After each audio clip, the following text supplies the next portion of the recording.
Bom, boa noite a todos, boa noite a todos os alunos que estão adentrando ao ambiente telepresencial, né? Sistema híbrido de educação, não é? E vamos aí para a nossa segunda aula do terceiro módulo de ética no direito, né? O pessoal, lembrando que o curso de Direito, bacharelado em Ciências Jurídicas, não é um curso para a formação de advogados, né? Não é.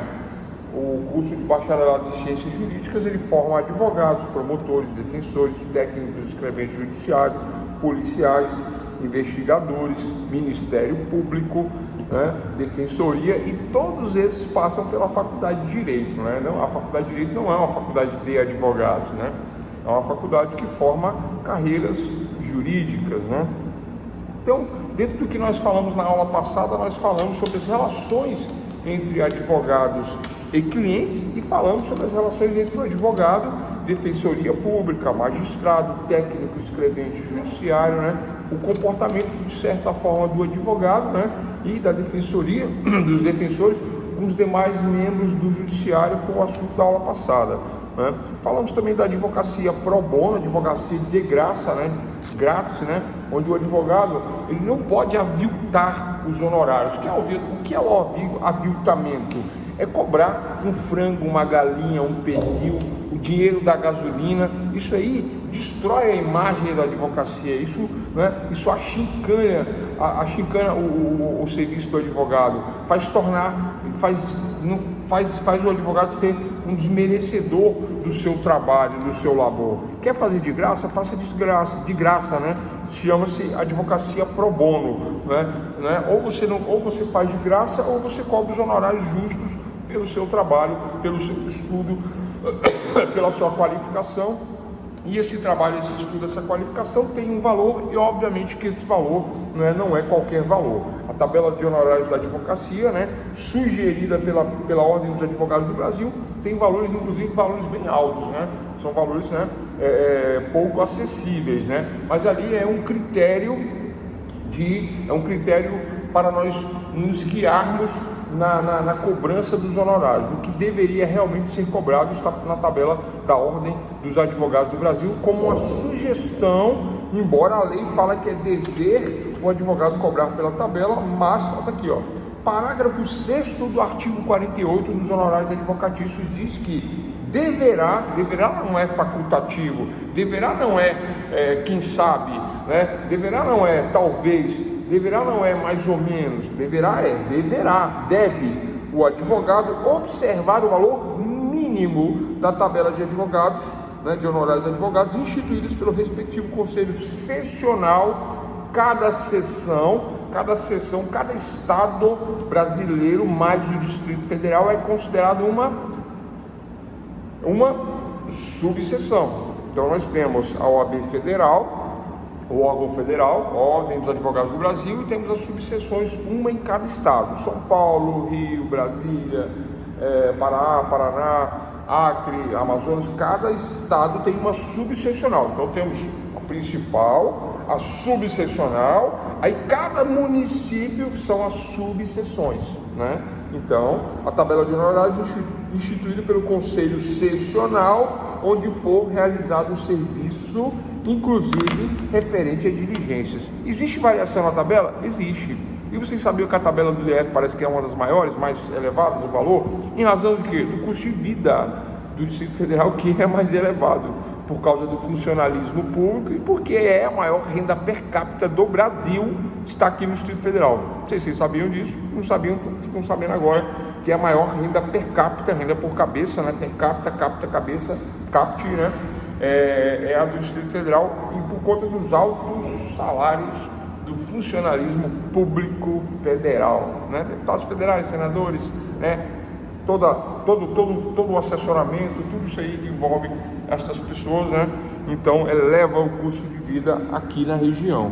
Boa noite a todos que estão entrando. Estamos falando sobre honorários profissionais, tema da aula de hoje. Ontem nós falamos de relações com o cliente, advocacia pro bono, publicidade, sigilo profissional, e faltou duas coisinhas que nós não falamos ontem, sobre tergiversação. O que é tergiversação? Eu estou no meu escritório com vários advogados, eu e mais 4 colegas, 5. Eu pego uma causa de divórcio de uma mulher e, por acaso, o meu colega dentro do escritório pega o marido. Perceberam? Né? Eu pego um cliente e ele pega outro cliente, né? Pegar no sentido de contratar, trabalhar, nesse sentido aí, vocês estão compreendendo até, né, a forma de se comunicar, né? Nesse sentido, nós pegamos a causa para trabalhar. Aí o que acontece? Aí eu combino com o meu colega algo prejudicando a minha cliente, ou eu combino com o meu colega algo prejudicando o cliente dele. O nome disso é um crime que está no Código Penal chamado de, anotem aí, tergiversação. Vou repetir, tergiversação. Vou colocar no chat. Tergiversação é um crime onde se combina tergiversação. Se combina prejudicar o cliente, advogados do mesmo escritório que pegam causas em conjunto e fazem isso prejudicando ou um lado ou o outro, né?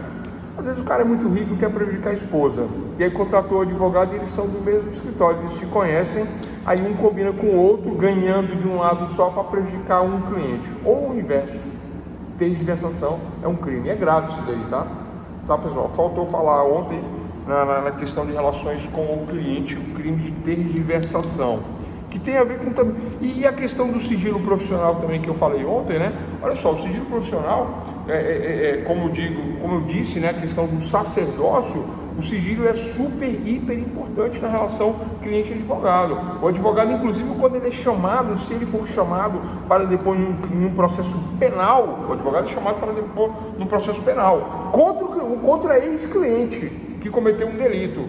Pode ser chamado? Pode ser chamado. Pode falar? Não pode falar. Deve falar? Não deve falar. É obrigado a falar? Não é obrigado a falar. Tem proteção da lei? Sim, tem proteção da lei. O advogado é protegido pela lei. Ah, professor, mas a única pessoa que sabia do estupro era o advogado, porque o cliente falou para ele. E ele pode testemunhar, mas ele não deve testemunhar, ele não vai testemunhar, ele não pode testemunhar, sob pena de ser processado pelo próprio cliente. Mesmo que o cliente esteja errado e o advogado esteja certo testemunhando. Não pode, não deve, não tem como. Eu fui chamado por um júri uma vez para ser testemunha. Quando chegou na porta do júri, né, na porta do fórum, eu falei para o juiz: excelência, primeira coisa, o cara que matou um mata dois, para matar o advogado não custa nada, né? E segundo, né, eu poderia colaborar, mas eu não vou colaborar, eu não quero colaborar, eu não sou obrigado a colaborar. Por lei, eu tenho um direito de não colaborar, de nem estar aqui. Eu estou aqui por consideração a Vossa Excelência, que fez o pedido para comparecer nesse sentido, mas eu não posso falar nada. Eu corro isso, né? E o delegado de polícia, que era uma das testemunhas que foi lá depois, ficava contando, porque o advogado, ele sabia, ele veio aqui no fórum, ele não quis falar, ele isso, aquilo, e falando que era eu ainda, né, expondo, né, colocando meu nome. Aí depois eu falei com o advogado, eu falei: doutor, né, esse papel que você fez aí é um papel, né, infantil, ruim, né, o que você quer? Você quer colocar minha vida em risco e tal, perante o cliente, né? Agora eu vou ter que me explicar por que você foi lá dar uma de maluco lá, citar meu nome no fórum lá. Não posso fazer isso, né? Enfim, ficou sem provas, enfim, o cliente foi absolvido, mas eu não posso dar esse tipo de depoimento. Sigilo profissional, fechando a questão do sigilo profissional de ontem. Já? Obrigado, valeu. Deu tudo certo aqui, tranquilo. Então é isso, doutores e doutoras. Relações com clientes, advocacia pro bono, publicidade, sigilo profissional e tergiversação, temas da aula de ontem, fechando. Voltando para honorários advocatícios, tema da aula de hoje, né? Eu estava falando da tabela de honorários. Deverá, olha só, artigo 48 do Código, né? O artigo 48 fala que a prestação de serviços profissionais por advogado individualmente ou integrado em sociedade, né? O normal é o advogado individual, mas se ele estiver integrado numa sociedade de advogados, 2, 3, 4, 10 advogados associados, o que muda? Não dá nada. A diferença é que agora, né, em vez de ser fulano advogado, agora é fulanos advogados associados, né? Normalmente é assim. E aí é o que muda, não muda praticamente nada. Às vezes o cliente tem aquela sensação de que contratando uma sociedade, né? Nossa, tem 10 advogados no caso, tem 10 nomes. Normalmente é um só que trabalha, um só que pensa, pode até trocar informações a respeito do processo, mas não tem 10 cabeças, nem 10 pares de mão digitando o processo. Normalmente é uma pessoa só, né, trabalhando no caso. É óbvio que a troca de experiências é saudável, é salutar, né, ter mais cabeças pensantes, mais ideias contribuindo com a defesa, é óbvio que é bem interessante nesse aspecto aí, contribui sim, né? Mas o normal é que individualmente se trabalhe no processo, se trabalhe na questão empregada combinada. Bom, então, dos honorários profissionais, o artigo 48 do Estatuto de Ética diz que a prestação de serviços profissionais por advogado, individual ou integrado ou dentro de uma sociedade, será contratada, anotem, será contratada preferencialmente por escrito. Vou repetir, preferencialmente por escrito. Preferencialmente por escrito. Por que preferencialmente? Pode ser tácito, pode ser gravado, tem escritório, o meu escritório em São Paulo, tudo era gravado, da recepção até o atendimento era 100% gravado, né? E eu já me livrei de muito problema com as gravações, porque muitas vezes o cliente falava, não, mas nós não combinamos. Eu falei, tá na gravação que nós combinamos sim. Aí o cliente lembrava que combinou, né? Lembrei, é verdade, pois é, e às vezes nem estava na gravação, mas eu já falo porque aí já evita problema, discussão, né? Tá gravado, é igual esses reality show, né? O pessoal fala assim, tá na gravação e tal, né? Tá gravado. Não adianta você falar que não é porque tá gravado. Então, quando está gravado, não tem problema. Mas, vamos para o preferencialmente por escrito, que é o que está na lei. Doutores, o contrato tem que ser claro, né? Isso aí faz parte, inclusive, da relação com o cliente da aula passada. Qual é a clareza na contratação? O que você se propõe a fazer, né, para o seu cliente? Então você deve definir o objeto da contratação. Ação de divórcio. Com recurso ou sem recurso? Sem recurso. Chegou na sentença, ponto. Fechou um contrato. Para continuarmos, temos que fazer um novo contrato e faz-se um novo contrato para o recurso, né? Observem esses detalhes, né? Então, olha só, o contrato de prestação de serviços poderá dispor sobre a forma e a contratação de profissionais para serviços auxiliares. Eu, por exemplo, faço muito aqui no DF, no Distrito Federal, eu faço muita ação de regularização de terras, né? Porque o DF tem muita irregularidade de terras aqui, né? Loteamentos irregulares, terras invadidas, tem muitas essas questões. E às vezes a própria formação do Distrito Federal, de maneira geral, né, é uma formação nova, né, dependendo de escrituração, dependendo de documento público. Isso é comum aqui no Distrito Federal, então existe muita demanda em relação a isso, eu trabalho com isso. Olha só o que diz aqui: o contrato de prestação poderá dispor sobre a forma e contratação de profissionais para serviços auxiliares. Então eu posso colocar no meu contrato que eu vou contratar profissionais auxiliares, como por exemplo um engenheiro. Eu tenho um engenheiro que trabalha comigo, né? Os meus honorários é X, os dele é Y. Eu posso cobrar do meu cliente e pagar ele, ou eu posso dizer, olha, fulano, contrate ciclano e ele tem o preço dele, e é assim que inclusive eu costumo trabalhar, né?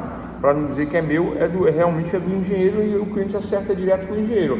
Mas eu poderia embutir do meu serviço, mas aí ficaria muito mais caro de eu estar fazendo esse repasse com o engenheiro. Eu posso colocar isso no meu contrato. Bom, o importante do contrato de honorários, doutor, primeiro, ele evita problemas entre essas questões judiciais, de disse, de não me disse, contratei, não contratei, combinei, não combinei, e especialmente o valor de honorários. Eu fiz um divórcio uma vez de R$200 mil, foi o preço que eu cobrei, 200 mil, né? Por escrito. Levei o contrato no cartório e reconheci firma, porque era 200 mil, né? Normalmente eu nem faço isso, mas eu fiz, né? Por quê? Porque depois a pessoa fala, não, você não fez isso, você não fez aquilo, você... sabe? Para não pagar, né? O cliente faz isso. No começo o cliente fala assim, não, eu te dou 200 mil e ainda vou te dar mais 100 por fora, se você ganhar tudo que você combinou comigo. O cliente ainda fala isso, né? Aí eu ganhei tudo e um pouco mais, mas na hora de pagar aí você tem a dificuldade de receber e o cliente, não, mas, né, é só um trabalho intelectual, é só uma digitação, né? O cliente costuma dizer isso aí. Isso não é verdade.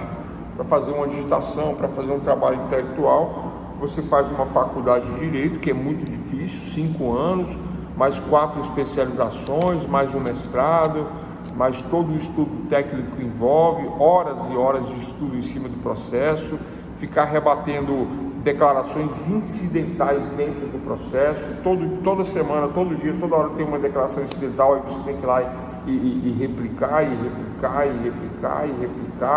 discutir sobre patrimônio, discutir sobre alimentos, discutir sobre guarda, diversas discussões que não constam do contrato de honorários, não consta que você tem que resolver a questão do divórcio, aí tudo isso está envolvido no divórcio, aí se você sabe cobrar e cobra bem, não tem o que discutir, mas se você não sabe cobrar e não cobra por escrito, aí depois que você quer cobrar, você não consegue cobrar, quem vai parar na OAB, como nós falamos na aula de ontem, né, e a OAB fala assim, doutor, cadê o contrato? É o tema da aula de hoje, contrato de honorários profissionais. Então o caput do artigo 48 diz que a prestação de serviços profissionais do advogado, individual ou em sociedade, preferencialmente deverá ser contratada por escrito. Anotem, por escrito. Preferencialmente. Não esqueçam de fazer o contrato. Se não fizer o contrato, é como se não tivesse contratado, fica tudo na palavra, fica tácito. Aí fica a palavra de um contra outro. Aí sabe o que acontece? Se você trabalha bonitinho, certinho, no final você toma um calote. Se você trabalha com desdém ou alguma coisa que faltar no seu trabalho, você vai ser acionado no processo administrativo na OAB como se você não tivesse feito sua parte. Você não vai ter um contrato para se defender daquilo que está sendo acusado, porque o contrato ele limita a sua atuação, né? Principalmente na área penal. Você é pago para fazer uma defesa prévia, uma preliminar, sustentação oral em memoriais. Você não é pago para apelar, não é pago para execução penal e não é pago para habeas corpus. Não é pago para habeas corpus. E o cliente liga a televisão e fala, fulano entrou com habeas corpus e saiu, Beltrano entrou com habeas corpus e saiu, fulano, Beltrano, Cicrano saíram com habeas corpus. Aí vai visitar o filho na cadeia, o filho fala, mãe, tem que entrar com habeas corpus. Aí a cliente vira para você e fala assim, doutor, por que você não fez o habeas corpus? E não está combinado, não está contratado, você não tem essa obrigação, até mesmo porque não cabe habeas corpus, como não há ilegalidade. O habeas corpus serve para combater a ilegalidade no processo. De cada 1000 habeas corpus, 1 é deferido. O resto é tudo negado. E aí você perde seu tempo, porque você nem foi contratado para isso. Então o contrato é super, hiper importante, preferencialmente por escrito, como está no artigo aqui, né? Bom, vocês sabem que o parágrafo modifica o caput, modifica a cabeça do artigo. O parágrafo primeiro diz que o contrato de prestação de serviço não exige forma especial, devendo estabelecer, porém, com clareza e precisão, né, o seu objeto, os honorários ajustados. Honorários para quê? Somente para a defesa principal. Não cabe habeas corpus, não cabe isso, não cabe aquilo. Se couber, é contratado à parte. Faça uma cláusula e diga que o que vier a mais é a parte, né? Ou não, cobra caro, cobra bem e embute toda a defesa. Também é possível, é viável, mas faça. Se for cobrado pelo cliente, faça, ou não espere o cliente cobrar, faça tudo que estiver ao seu alcance, né, para que não seja cobrado de coisas que eventualmente, né, o cliente achar que você deveria ter feito e não fez.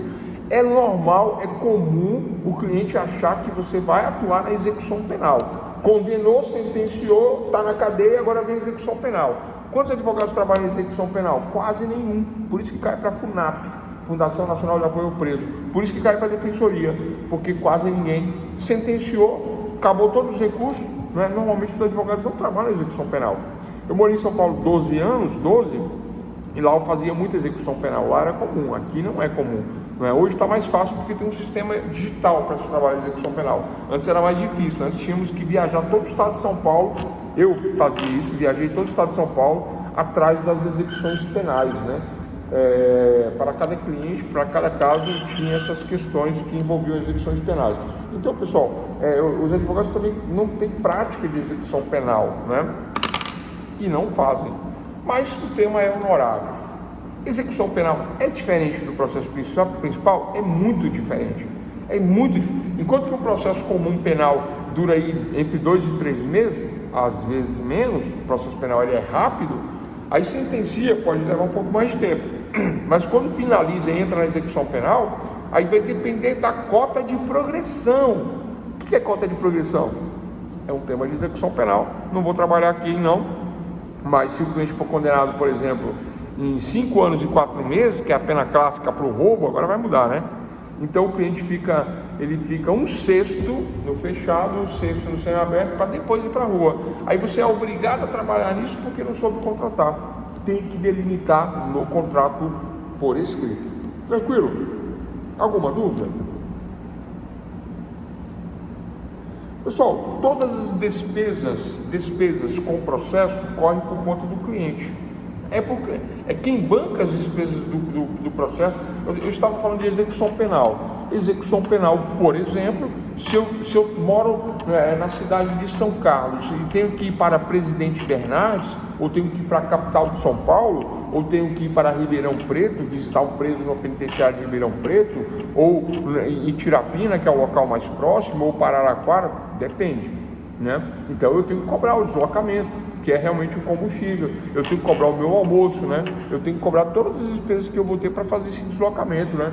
Por conta e quem paga isso é o cliente. Então isso é calculado, isso é combinado, e se o cliente falar não vou pagar, tem que estar previsto no contrato que é por conta e risco do cliente. Qual é o risco? Se ele não pagar, ele corre o risco dele não ter o serviço, e não tendo o serviço, se acontecer algo, por exemplo, como a falta da defesa, é culpa do cliente que não quis, que não pôde custear os processos.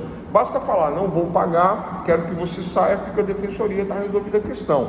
Ou fala, não, vou pagar quanto que é tanto, toma aí, faz o Pix, resolve a questão. Antigamente era em dinheiro, né? Agora faz o Pix, resolve a questão, pronto, resolve, dá prosseguimento. É assim que funciona, é assim que tem que estar previsto no contrato, não podem esquecer.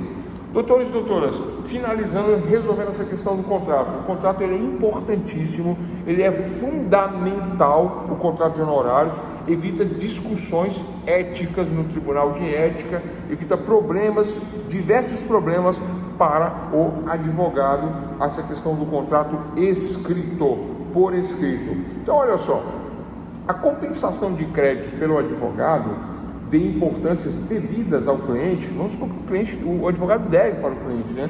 Somente será admissível quando o contrato de prestação de serviços autorizar, quando houver autorização especial do cliente para esse fim, por este firmado. Então, compensação de crédito, advogado e cliente viram amigos, né? E tem uma compensação de créditos, né, entre advogado e cliente. Vou dar um exemplo. O cliente é dono de uma loja, de uma oficina de automóveis, e o advogado tem um problema no carro. Eu mando meu carro arrumar lá e esse cara me deve 10 mil. Agora eu devo 5 para ele. Pode compensar? Pode compensar. Deve compensar? Não deve compensar. Só se houver previsão escrita no contrato. Vocês entendem isso? Senão ele tem que me pagar em dinheiro e eu tenho que pagar ele, porque, né, como diz lá o pessoal, uma coisa não tem nada a ver com a outra. E não tem mesmo, né? Vocês compreenderam isso, pessoal? Não há essa obrigatoriedade de compensação, não pode fazer essa compensação, salvo houver um combinado por escrito no contrato. Senão, não há isso, não há essa compensação. Eu tenho clientes donos de clubes aqui na cidade, tem um cliente dono de um clube, tem cliente dono de mercado, supermercado, eu tenho clientes donos de casas de show, de eventos, né? Eu não vou nesses lugares, eu não vou. Eu fui no clube semana passada, eu nunca ia, ele me convidava toda semana, eu nunca ia. Aí semana que eu fui, né? Aí paga para entrar, aí eu não paguei a entrada, paga para estacionar, não paguei para estacionar. Aí eu almocei lá, paga para almoçar, aí eu não paguei para almoçar. Aí tem um sorvetinho, um suco, não sei o que e tal, paga tudo, aí eu não paguei nada. Final, a conta deu lá em cima. O que eu paguei? Nada, né? Não paguei nada. Ainda falei pro cliente, falei, não, bate lá no nosso combinado. Ele falou, não, cortesia. Vocês entendem? Porque não é obrigado a bater. mas ele fez essa cortesia e eu aceitei. Então eu nem vou, porque eu não acho correto, né? Não acho correto, é o negócio dele, eu não acho correto. Mas ele fez a cortesia, eu aceitei, tá beleza. Mas essa compensação, ela não é obrigatória, e se houver, tem que ser combinado por escrito. Já tive casos, quando eu morei em São Paulo, eu sempre tive 3, 4 carros, né? E meus carros, né? Tipo, mexe dava problema, eu tinha um mecânico que era meu cliente. E aí nós compensávamos, trocávamos serviço, eu e esse mecânico, né? Mas aí era por escrito, conforme determina o artigo 48, parágrafo 2º da lei. Compensação é possível, mas tem que ser expressa. Se não for expressa, não é permitido a compensação. Tranquilo? Ok? O cliente não pode virar para o advogado e falar: não, doutor, eu não vou te pagar não, porque você trouxe o seu carro aqui, eu fiz tanto, o serviço foi tanto e a gente compensou aí. Não compensou não, porque não é permitido. A lei fala que não é, só se houver por escrito. Esse é o ponto que eu quero deixar frisado. Então, ponto número 1 da aula de hoje: prestação de serviços tem que ser preferencialmente por escrito. Não é obrigatório, mas preferencialmente por escrito. Quase que uma obrigação de contratar, né? Eu sugiro que seja assim.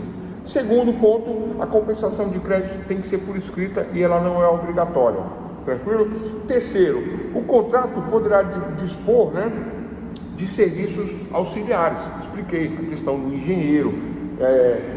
Vamos supor que eu vou contratar um laboratório médico para fazer exames, para fazer laudos, para fazer a questão da investigação de DNA. Isso aí, pessoal, eu não pago, mas eu posso embutir no meu contrato, cobrar do meu cliente e contratar um profissional. Eu posso administrar isso, né? Isso não é o normal, né? O normal é falar: você contrata, você resolve e me manda os laudos, né? Você contrata o engenheiro e me manda os laudos. Esse é o normal. Na regularização de terras, que é uma das minhas áreas aqui no DF, né? Que aliás é praticamente a minha maior área de atuação aqui no DF. O que eu faço? Eu tenho um engenheiro e eu indico o meu engenheiro e falo: ó, o preço dele é X, ele cobra aí, vou até falar, o preço dele é em torno de 4 mil. Eu até falo para o cliente, falo: ó, é 4 mil o preço do engenheiro, você pode contratar direto com ele. Eu vou ligar para ele agora, peraí, ô fulano, ó, é tanto não, eu estou com um cliente, aquele casinho assim que a gente já está acostumado a fazer, quero que você faça um geoprocessamento, RT, um relatório, um CAR para ontem, para hoje. Aí ele na hora aparece e aí combina direto com ele, paga para ele e tal. Mas eu poderia fazer um pacote fechado, né, e falar para o meu cliente que por escrito tem que bancar despesas com o meu engenheiro, né? Isso é uma das possibilidades. A outra possibilidade é aquela que eu falei da execução penal. Quando na execução penal o advogado viajava anteriormente, né, e aí tinha que se pagar despesas de locação, etc, etc. É muito comum isso, advogados da área criminal, quando vão visitar o preso na penitenciária, tem a despesa para se visitar na penitenciária, deslocamento de combustível, geralmente demora muito para chegar na penitenciária, para fazer a visita, para sair, né? Você perde ou uma tarde ou uma manhã para fazer isso, às vezes um dia. Então o advogado tem que cobrar o serviço dele. Nesse aspecto é o que fala o parágrafo 3º. O contrato de prestação de serviços, né, prevê esse pagamento extra. Tem que prever, tem que fazer essa previsão. Tranquilo, doutores? Como é que está o áudio aí? Beatriz, Guilherme, Moisés, Tiago. Moisés faltou a aula de ontem e está presente na aula de hoje. É isso mesmo? Estou anotando aqui. Pessoal, eu anoto tudo, viu? Mas aí, qualquer dúvida, vocês me falam aí, se eu estiver enganado, tá? Porque tem aquela questão, né, de 2 pontos de participação, de presença e participação nas aulas, né? E eu, infelizmente, nessa questão eu não posso aliviar, porque o curso ele é presencial, não admite faltas. Faltou, menos 2. Tem que assistir 4 aulas, mais o trabalho de sábado. Quem não faz o trabalho de sábado, menos 1 no trabalho, mais a falta, menos 2, menos 3. Entenderam? O áudio tá bom, né? Então eu comprei esse microfonezinho aqui, ó, né? Deixa eu falar isso para vocês, né?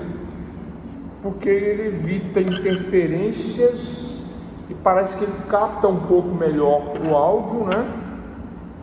Melhorou. né? Comprei esse microfone e melhorou. Eu dava aula com ele em São Paulo, lá, na época da pandemia.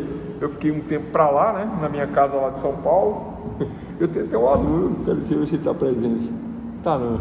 Eu tenho até um aluno, né? Que acho que ele mora lá perto, lá. Eu morava ali no Dama 2, não faço TGP. Ah, tá, maravilha. Mas aqui não é TGP, aqui é ética, né? Que é ética, que é aula de ética, é o curso de ética. Então, o que acontece? Então, como eu morava lá em São Paulo, eu comprei esse microfonezinho para poder dar aula lá e melhorou bastante. É verdade? Então vamos lá, pessoal, continuando honorários profissionais. Olha só, observem que, né, a contratação de honorários deve ser por escrito, o advogado deve fazer o contrato de honorários advocatícios, né? E os honorários profissionais devem ser fixados com moderação, né? Mas essa moderação, doutores, isso é muito relativo, né? Essa moderação. A lei fala de moderação. Juízes e promotores querem que o advogado seja moderado, mas isso depende muito. O advogado que é escritor, que é autor de livros, o advogado que dá aula em faculdade, que é docente, o advogado que tem especializações, direito civil, processo civil, direito penal, processo penal, mestrado, doutorado, titulação, o advogado que tem um reconhecimento público e notório, saber jurídico, ele não cobra a mesma coisa que outro advogado que não tem nenhum desses atributos, certo? Correto? Né? Então, essa moderação, ela tem que ser equivalente ao profissional que está sendo contratado, né? Eu posso andar de variante, né? Posso andar de variante, vai me levar para qualquer lugar. Brasília, Monza, né? Vai me levar para qualquer lugar. Mas eu posso andar também de Mercedes, de BMW, posso andar, né, com carros mais modernos. E aí tem outros valores de acordo com esses atributos, né? Então essa moderação que fala a lei fala de moderação, né?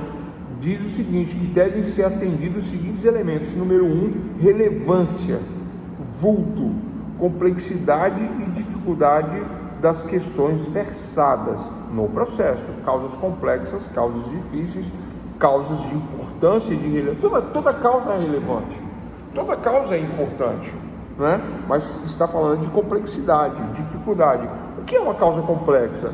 Isso é muito relativo. Essa lei, quando fizeram essa questão da complexidade da causa, se eu sou especialista em contratos, qual é a dificuldade que eu tenho em contratos? Nenhuma. Eu conheço processos que versam sobre contratos. Eu dou aula sobre direito contratual na faculdade, em que período, por exemplo, né? Eu trabalho com diversos contratos de regularização de terra, de área, de escrituração, etc. Qual é a dificuldade que eu tenho? Nenhuma. Essa complexidade para mim não existe. Mas aí, como a maioria não entende, aí eu vou e falo assim, não, são causas complexas, vou cobrar mais caro. Vocês entendem? É isso, que não é isso, mas é o que a lei fala. A lei fala desse tipo de complexidade.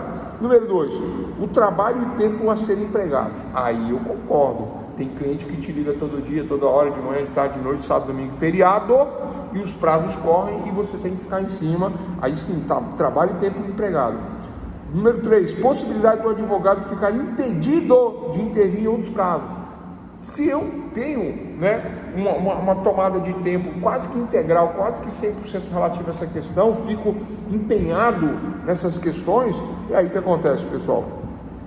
Eu posso cobrar mais, né? Por conta de uma dedicação maior que eu dou para esta causa e não dou para outras, eu posso cobrar mais. Por isso que eu falei aqui, né, que eu cobrei R$200 mil em divórcio. Sabe por quê? Porque eu viajei, fui para a casa do cliente, fiquei na casa do cliente 3 meses trabalhando para ele no divórcio. Isso me impossibilitou de trabalhar em outras questões, né? Até trabalhei porque a digitalização permite, né? Mas não trabalhei com a mesma dedicação que eu trabalhei para este cliente. Então, portanto, ficou muito mais caro, entre aspas, que nem caro ficou, né? Ficou justo por conta do patrimônio amealhado ao ferido naquela situação, naquela questão, na época que eu trabalhei. Número 4, o valor da causa, a condição econômica do cliente e o proveito para este resultante do serviço profissional. Foi o que eu acabei de falar. O proveito para o cliente, olha só pessoal, o cliente vai ganhar R$1 milhão. Quanto que você vai cobrar? 5 mil, 10 mil? O cliente vai ganhar 1 milhão. Você vai cobrar 5 mil, 10 mil? Né? Não vai cobrar 10%, 100 mil, não é isso que eu estou falando, né? Mas é uma causa para no mínimo, aí uns 50, né? A vistinha. Ah, mas aí só quando sair, se sair. Ah, então cobra 10% mesmo, cobra 100 mil. Entende? Isso está previsto na lei. Aqui, ó, artigo 49, inciso 4º, o valor da causa, 1 milhão. A condição econômica do cliente, o cliente tem condições de pagar. E o proveito que vai versar para ele vai ganhar 1 milhão. E ele vai ganhar 1 milhão com o seu trabalho de advogado, né? Então o proveito para esse resultante de serviço profissional. Do serviço profissional, o resultado é 1 milhão. Ele te paga 10%, 100 mil reais. Então, doutores, o cálculo dos honorários advocatícios está aqui, ó, no artigo 49, inciso 1, 2, 3, 4. Esse quarto é um que mais, na minha opinião, mais importante para o cálculo dos honorários. As outras questões que eu falei, advogado, professor universitário, advogado autor de livro, advogado especialista, advogado com mestrado, com doutorado, estão nos outros itens a seguir. Por exemplo, olha aqui, né? Vamos lá. Número 5, o caráter de intervenção, conforme se trate de serviço a cliente eventual, frequente ou constante. Eu vou pular isso, depois eu volto, né? Número 7, a competência do profissional. Número 8, a praxe do foro sobre trabalhos análogos. Como eu acabei de falar, né? Eu trabalho muito com contratos. Eu domino contratos e domino execução penal por conta do trabalho que eu fiz lá em São Paulo, né? Então, essa competência profissional e essa praxe, né, me traz uma visão que outros profissionais não têm por conta da experiência profissional. Isso faz com que o meu serviço seja valorizado. Então, eu cobro do cliente essa valorização profissional. Eu falo, olha, eu entendo do assunto, eu sei trabalhar no assunto, eu tenho experiência no assunto, o meu serviço é X, te interessa? Aí ele fala assim, mas é muito mais caro. Eu falei, não, é o preço, não é mais caro, né? Ah, mas fulano cobrou 1.000, você está cobrando 10. Aí eu falo, mas ele cobrou isso tudo, 1.000? O dele não vale nem 1.000, o meu vale 10. Por conta da experiência, por conta da especialização, por conta da visão, por conta do conhecimento, por conta do know-how. Isso é o que fala o artigo 49 da competência profissional, a praxe do foro sobre trabalhos análogos. Vários trabalhos análogos. Quantas execuções penais eu fiz na minha vida? Chegou a 1.000? Não sei. Próximo disso. Estão acompanhando, doutores? Estão acompanhando todos? Todos estão acompanhando? Ontem estava falando ao final da aula sobre TGP. Não faço TGP. Sai no finalzinho quando você estava. Entendi. Tranquilo. Áudio ok, Thiago. Tem gente que está faltando aí, né? Pessoal, quando eu falo da presença de vocês em sala de aula, tá? Não se ofendam não, viu, doutores? O aluno da faculdade de Direito para mim, eu dou aula há 10 anos, tá? Quem me conhece já sabe, quem não me conhece, né? Vou falar, eu dou aula há 10 anos. 10 anos. Eu sou advogado há 20 anos e eu dou aula há 10 anos. Inclusive a Faculdade de Direito de São Carlos, São Paulo, né? Eu fui diretor lá dentro, eu fui coordenador do curso de Direito lá, durante um bom tempo lá, e dei aula lá para quase todas as turmas, durante um bom tempo lá, durante 6 anos eu dei aula lá na Faculdade de Direito. Aí o que acontece? O objetivo é passar conhecimento, essa troca de conhecimento, essa experiência com o aluno. O aluno eu trato como se fosse filho. As alunas conversam comigo no individual, as alunas e os alunos, né? Ah, professor isso, professor aquilo, eu mando o coraçãozinho para os alunos e para as alunas, para as alunas e para os alunos, né? Alunas, casadas, alunos, adultos, né? Mas é como se fosse um filho, é isso, né? O pessoal entende e tal, e acha bacana, é só isso, tranquilo? E quando eu chamo a atenção de vocês em relação à frequência, é porque, né, o MEC obriga a frequência, o curso não é AD, não é vago, e se não tiver presença, não tem como dar a avaliação que vocês merecem 10, mas se faltou, aí é 8, 7, né? Infelizmente, não pode faltar aula por conta de que é uma exigência do Ministério da Educação e Cultura. Vamos fazer valer, fazer a nossa parte aí. É nesse sentido aí que eu cobro a presença aí. Tem outros professores também que cobram, né? E tem professor que fica chateado que o aluno não assiste aula, né? Tem professor, eu tenho um aqui na faculdade que ele me fala isso, 2, né? Eu não fico, mas eu cobro por conta de que eu acho justo quem assiste todas as aulas e tira 10. E quem não assiste, eu não acho justo, porque eu acho que o critério é injusto o que não assiste a aula tirar a nota do que assiste. Então, nesse sentido, não tem condições. É só isso, né? Tranquilo? É um assunto que não, eu acho normal, não é chato falar isso não. Não é verdade? Tranquilo, né? E eu faço as anotações aqui direitinho, quem entra, quem entra e sai toda hora, eu estou sempre anotando aqui, né? Com um sinalzinho e tudo aqui. E o assunto é importante, pessoal. É importante. Eu vou contar uma coisa para vocês. Já fiz muita defesa de vários advogados que me procuraram, principalmente lá em São Paulo, defesa de sustentação oral no Tribunal de Ética. Já fiz para advogados que não sabiam contratar, que fizeram contratos errados, equivocados, advogado experiente que foi parar no Tribunal de Ética porque contratou de forma errada, contratou sem moderação, cobrou o que não devia, não fez o que deveria ter feito. Eu tive um caso de um advogado recente agora, ele foi contratado para fazer uma audiência de custódia, cobrou R$800. Aí a mulher do preso mandou R$800 na conta, fez o Pix na hora. E ele não foi na audiência. E aí, doutores, como é que faz? Aí a mulher do preso me ligou. Aí o preso, eu fui lá, fiz audiência de custódia, tirei ele na audiência de custódia. Aí o preso falou, vou matar esse advogado. Vou matar o advogado. Aí a mulher, vou entrar na OAB e vou processar o advogado. Vocês entendem o problema? É isso que acontece quando se contrata errado. Mas contratou errado? Não contratou errado. Aí eu liguei para o advogado, eu falei, doutor, qual foi a merda que tu fez? Ou desculpa a palavra, pessoal, só pode falar a palavra depois das 10.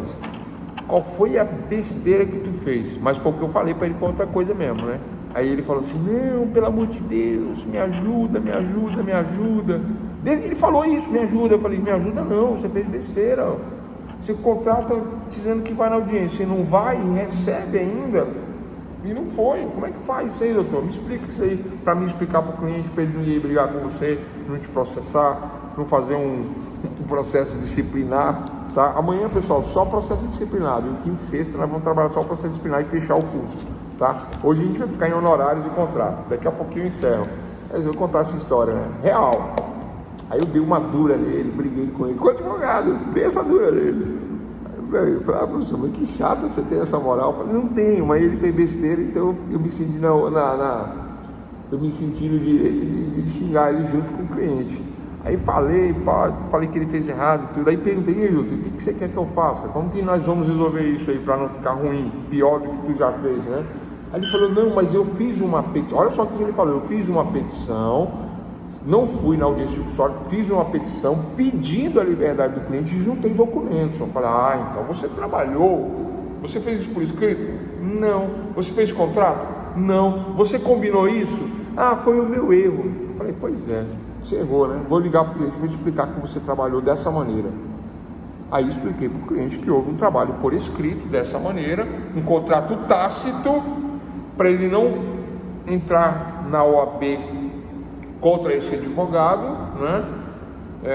E que eu assumiria o caso dali para frente, caso ele quisesse, e que eu ia dar uma ajuda nesse sentido aí. Aí ajudei o colega, ajudei o cliente, deu tudo certo. O cliente já era meu cliente há muito tempo, né?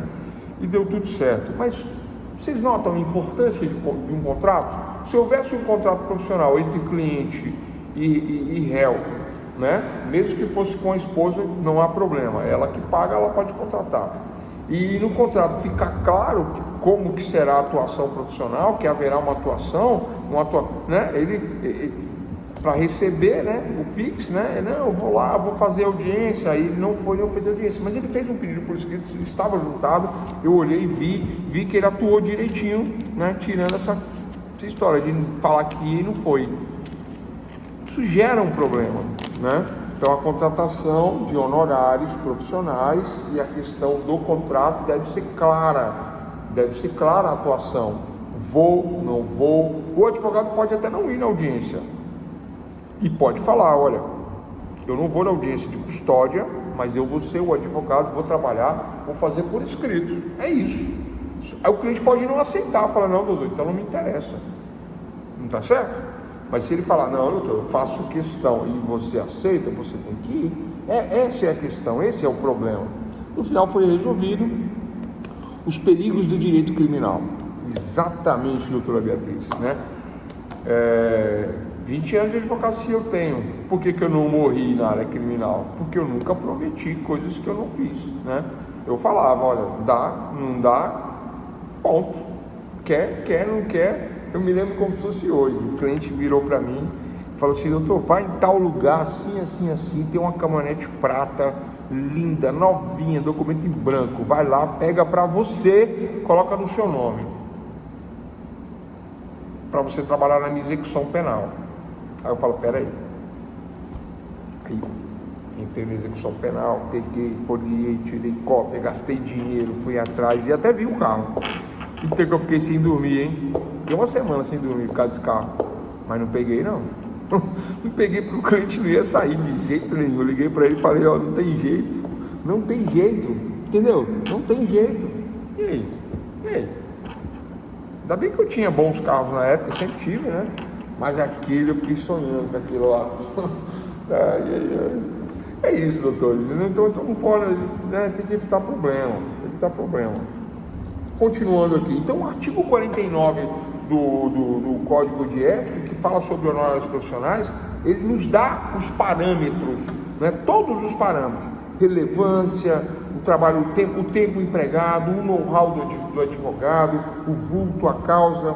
Essa história de caráter de intervenção, conforme se trate do cliente, ele for eventual, frequente ou constante. O que é um cliente eventual? Acabei de conhecer um cliente eventual, ele vai fazer esse trabalho comigo e eu nunca mais vou vê-lo. Eventual. Frequente ou constante é aquele que está sempre me trazendo um serviço. Aí no primeiro serviço eu cobrei 10. No segundo serviço eu ia cobrar 10, eu falei, pô, já cobrei 10 lá, vou dar uma aliviada, cobra metade 5. Aí ele me traz mais 2 serviços dele mesmo. Aí eu cobro 5. Vocês entenderam? Dou um desconto porque ele não é um cliente eventual. Ele já é um cliente, já é um amigo, Aí não, eu cobro 10, aí eu cobro 5, cobro 3. No final eu ganho 30 conto, faço vários serviços porque ele é um cliente frequente. Então isso eu posso considerar na minha contratação de honorários. Posso não considerar também, cobrar 10, posso também, né? Mas não é o normal, não é o habitual, não é elegante, não é verdadeiro, não é sincero, né? Essa relação de confiança entre profissional e cliente, quando você só visa o financeiro. Até mesmo porque a advocacia não é isso, né? Não é o financeiro. O financeiro é uma consequência. O objetivo principal é realmente ajudar na defesa ou no ataque. Você sendo advogado, você, né, tem um compromisso de ajudar, de prestar um bom serviço para, né, o cidadão, seja ele qual for, né? Amigo ou não amigo, conhecido ou não conhecido, é isso. Eu trabalhei para políticos também em São Carlos, né? Eu não vou falar a legenda, posso falar a legenda? Vocês vão brigar comigo, vocês vão falar, puxa vida, eu sabia que tu não presta. PSDB, PSDB na época era bacana, né? Eu trabalhei, né? Trabalhei para esse pessoal aí. E sou filiado até hoje, não sei nem porquê, né? Mas aí o que acontece, né? É uma tendência do judiciário, né? O pessoal se ligar para PSDB, não sei porquê, né?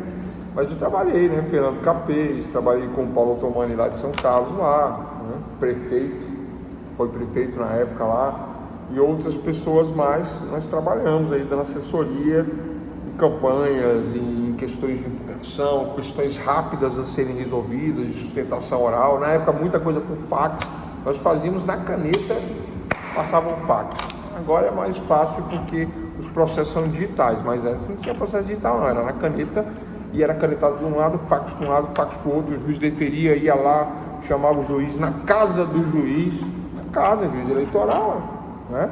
As questões eram rápidas, o juiz resolvia.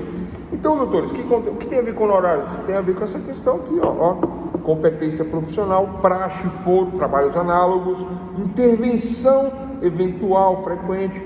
tudo isso consta da formulação dos honorários a serem cobrados. É óbvio que um advogado inexperiente, é óbvio que um advogado que não sabe trabalhar, que não tem competência, que nunca atuou, por exemplo, no ramo eleitoral, é óbvio que ele não vai ser nem contratado. Se ele for contratado, né, o cliente vai pagar menos. Agora, o cara que é especialista, que conhece os trâmites, os meios, as formas, né, suscitação de dúvida, impugnação e tal, não sei o quê, ele vai cobrar mais. Porque só ele faz, ele meia dúzia. Isso é comum, inclusive, né? Não se acha muitos advogados nessa área. Então, o advogado cobra mais. Tranquilo? É o que fala o artigo 49 dos honorários profissionais. Pessoal, isso para fixar preço de honorários, artigo 49. Agora, existe uma outra forma de contratação comum na advocacia trabalhista ou nas ações de danos materiais e danos morais. Aquela que você não sabe o valor e do valor 30%, 20%, 10%, de 10% a 30%. Qual é o nome dessa cobrança de honorários? Cobrança de honorários, cota, anota aí, cota litis. Ah, professor, não vou anotar não, entendi. Quando tiver aquela pergunta de xizinho lá, o que é o que é cobrança de honorários cota litis? Aí vocês não vão saber responder. Cota litis é uma cota, né, de 10% a 30%, conforme a tabela da OAB, conforme o artigo 49, utilizado normalmente em reclamações trabalhistas, né? O trabalhador ele não paga os honorários do advogado. O advogado ingressa com a reclamação trabalhista, pede isenção de custas, ou se o cliente tiver condição de pagar custo, paga, mas normalmente ele pede isenção de custas, aí o advogado bota do bolso dele tudo, processo, tempo, gasolina, vai para fora fazer audiência. Quando recebe, cai na conta do advogado, a reclamatória trabalhista, todas as verbas, cai tudo na conta do advogado. Aí o advogado tira a cota litis, artigo 50, tira a cota litis dele, advogado, e repassa a diferença para o cliente. Vamos lá? Na hipótese da adoção de cláusula cota litis, os honorários devem ser necessariamente representados por pecúnia, dinheiro. Cota litis, pecúnia é dinheiro. E quando acrescido dos honorários de sucumbência é diferente dos honorários contratados, eu já vou explicar, não podem ser superiores às vantagens advindas a favor do cliente. Eu entro com ação de reclamação trabalhista contra uma empresa, uma reclamatória trabalhista com a empresa, e cobro do meu cliente 20%. De 10 a 30 eu cobro 20. O cliente ganha 100 mil reais. Cai na minha conta. Tiro 20 mil e repasso 80 de volta para ele. Como a empresa deu margem, como a empresa foi a culpada no processo, ela foi considerada culpada por não pagar verbas decisórias, por não pagar o empregado como deveria pagar, a empresa não pagou, a empresa não agiu de forma lícita, dentro da legalidade, dentro do que se exige do empregador. Então ela deu margem a isso, né? Então, o que foi cobrado de verbas decisórias, danos, etc., ela pagou 100 mil, tirei meus honorários 20 mil, 20%, cota litis, 20%. Só que como ela perdeu, quem perde leva uma espécie de multa, que não é multa, chamado de honorários de sucumbência, que o juiz arbitra aí de 5% a 30%. Aí o juiz arbitra 10%. Tranquilo? Compreenderam? 20% é os honorários que o cliente me paga. Eu descontei dos 100 mil, 20%, 20 mil. Agora a empresa vai me pagar mais 10 mil desses 100 mil, não é o cliente. Então desses 100 mil eu tirei 20, cota litis, minha cota litis 20 mil. E passei 80 para o cliente. Agora eu cobro do cliente 10 mil de honorários de sucumbência. Da empresa 10 mil de honorários de sucumbência. Não tem nada a ver com o cliente. É porque eu ganhei a ação, ela foi considerada culpada, não houve acordo, na sentença tem 10 mil a mais para mim por ter vencido a causa. É um prêmio Esse honorário de sucumbência, que quem paga é o perdedor, não é o cliente. Não é o meu cliente que paga, o meu cliente já me pagou 20 mil, 20%. Esses 10% de sucumbência, quem arbitrou foi o juiz e quem vai pagar é o perdedor da causa. É isso. Essa é a diferença. Lembrando que cota litis é sempre um percentual, de 10% a 30% é a cota litis, né? Lembrando. E é a forma do artigo 50 da lei. O artigo 49 não é cota litis, é um valor fixo, né?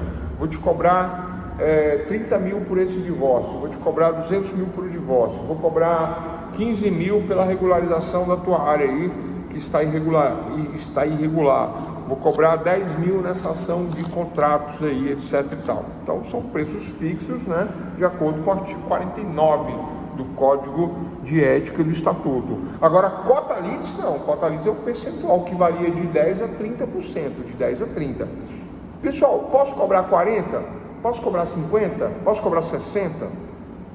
Não é moderado se cobrar mais de 30%. Os honorários profissionais devem ser fixados com moderação. Não é moderado. Mais de 30% não é moderado. Eu já vi advogados cobrar 30% e parar na justiça e a justiça considerar isso imoderado. Vai parar na OAB, a OAB vai falar a mesma coisa. Não é moderado cobrar mais de 30%. Até 30%, ok. 31% não é moderado. É a minha opinião, é o que está na lei. É o que está na lei? Não, não está na lei falando que 31% não é moderado, mas existe esta interpretação, essa hermenêutica, né, em relação à questão da moderação. Porque olha só, uma reclamação trabalhista com 40%, 50%, eu estou dividindo com o trabalhador, com o empregado, o que é dele, não é meu, é dele. Vocês entendem? Não é moderado, né? 30% já é alto, por isso que eu cobro 20%. Eu não cobro 10%, que é o mínimo, nem cobro 30%, que é o máximo. Eu cobro o meio, que é 20%. Então eu acho que é moderado. É moderado.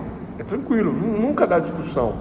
30% pode até ficar caro, mas ainda é moderado. Mas 31% já não é, né? Aí você já está começando a meter a mão no bolso do seu cliente, não é justo, não é moderado, desatende o artigo 49, a meu ver, a minha opinião, a minha interpretação, a doutrina também fala isso, a jurisprudência também fala isso, não é usual e costumeiro também fazer mais de 30% de cobrança cota litis de honorários. Tranquilo? Então, e esses honorários de sucumbência, pessoal, eles não têm nada a ver com os honorários cota litis, tá? Cota litis de 10% a 30%, cobro 20%. Aí a empresa perdeu a causa, não quis fazer acordo, não teve negociação, perdeu, recorreu, perdeu no recurso, agora tem que pagar o meu cliente. Aí o meu cliente me paga e eu pago o meu cliente. Tá tudo certo. Mas agora tem um horáriozinho para executar contra o perdedor, que é a empresa. Aí o juiz arbitra 5, 10, 15, 20, né? O juiz costuma arbitrar 10%, né? Vamos supor que deu 20%. Então eu ganhei 20 mil do meu cliente, agora eu vou ganhar mais 20 mil da empresa. Honorários de sucumbência. Quem sucumbiu vai pagar para o advogado que ganhou. No caso, se eu ganhei, eu cobro esses honorários de sucumbência da empresa. Tranquilo? É isso que nós tínhamos para falar sobre sucumbência. Então falamos na aula de hoje, pessoal, sobre contratação por escrito, né, preferencialmente por escrito, de honorários advocatícios. Falamos do crédito entre advogado e cliente, tá? Não pode o cliente falar, não, você veio aqui, arrumou o seu carro na oficina, eu vou abater do que eu te devo. Isso não pode. Se eu tenho um contrato, está contratado, não interessa que eu consertei o carro na oficina e fiquei devendo. Ele vai ter que me pagar os honorários de acordo com o contrato. E ele que me cobra o serviço dele da maneira que ele quiser, né? Mas não compensando. Salvo se houver contratação nesse sentido por escrito. Aí tem que estar escrito que poderá ser compensado. Então, tem essa questão, né?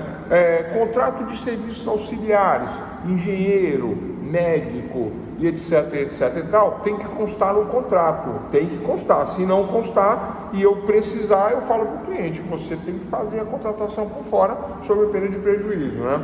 Viagens, hotéis, almoço, gasolina, tudo isso aí corre por conta do cliente, por conta e risco do cliente, principalmente execução penal. Antigamente, quando se viajava, né, ou hoje ainda quando se vai ver um preso na penitenciária, na cadeia. Pessoal, eu odeio esse trabalho. Eu já fiz muito. Em São Paulo, eu atuei 12 anos em execução penal, vivia viajando no estado de São Paulo e fazia isso. Eu odeio entrar em penitenciária. Eu não suporto. Não é por causa do preso, não. É porque a burocracia é tão grande, né? Aqui ainda você passa 8 jaulas para poder ver o cliente, né?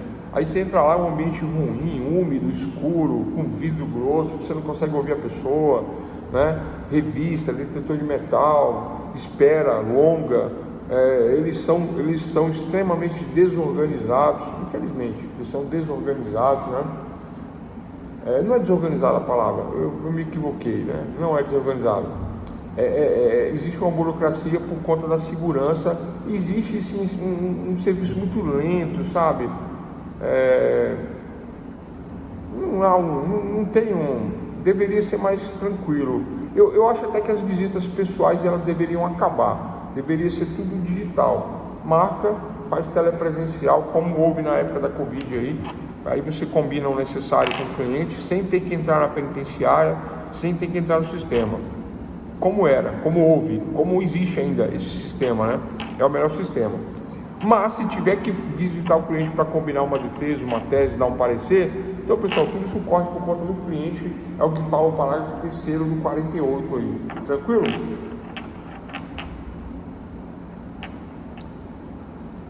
Questões extrajudiciais, novo contrato, por escrito, né? Forma de combinar honorários, artigo 49, tem aí do inciso 1 ao inciso 8º, a forma de contratação, falamos na aula de hoje, né?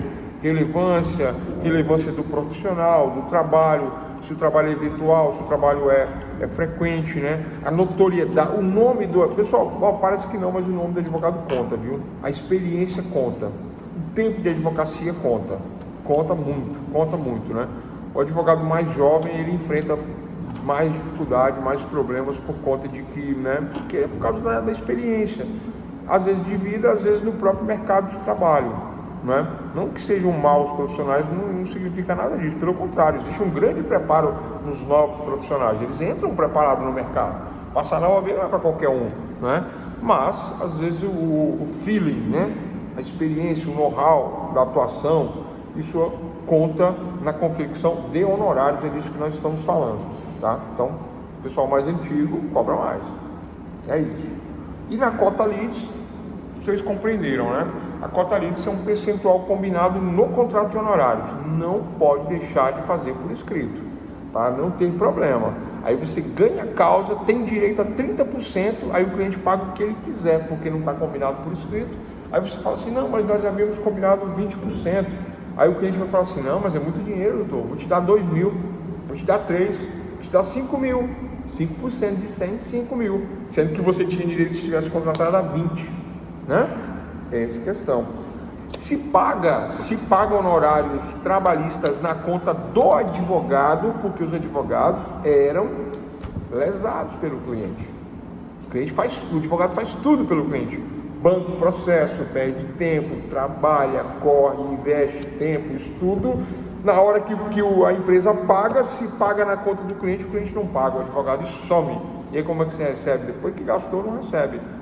Aí isso aí mudou há muito tempo atrás na justiça. O juiz fala assim, doutor, me dá o número da sua conta. Aí você dá o número da sua conta. A empresa bota na conta do advogado. Aí o advogado repassa a parte do cliente descontando a parte dele. É assim que funciona. Tranquilo? Para evitar esse problema do advogado ser lesado pelo cliente, porque acontecia muito. Acontece do advogado lesar o cliente, não pagando o cliente, acontece muito pouco, muito raramente, mas também acontece, né? Por que muito pouco, muito raramente? Porque tem consequências no Tribunal de Ética e Disciplina que nós vamos falar amanhã, e são consequências gravíssimas, né? Esse negócio de ficar com o dinheiro do cliente, dá o processo administrativo disciplinar, dá uma suspensão do advogado, enquanto ele não devolver, ele fica suspenso, aí devolve com juros, correção monetária, multa, e ainda corre outros problemas, né? Se pegar uma apropriação indébita, por exemplo, né, que é um crime, pode ser expulso da OAB, porque aí você deixa de ser advogado e passa a ser o quê? Criminoso, né? Criminoso não, né? Advogado é advogado, criminoso é criminoso. Eis a questão, né, em relação a essa questão de honorários advocatícios. Bom, o que faltou? Né?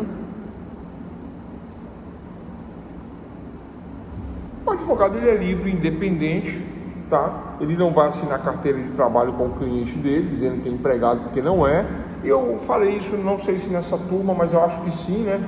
O advogado, pessoal, você nunca vai advogar para alguém superior a você. Você sempre vai advogar para alguém do seu nível, ou você sempre vai ser o superior na história, tá? Vou dar um exemplo muito importante.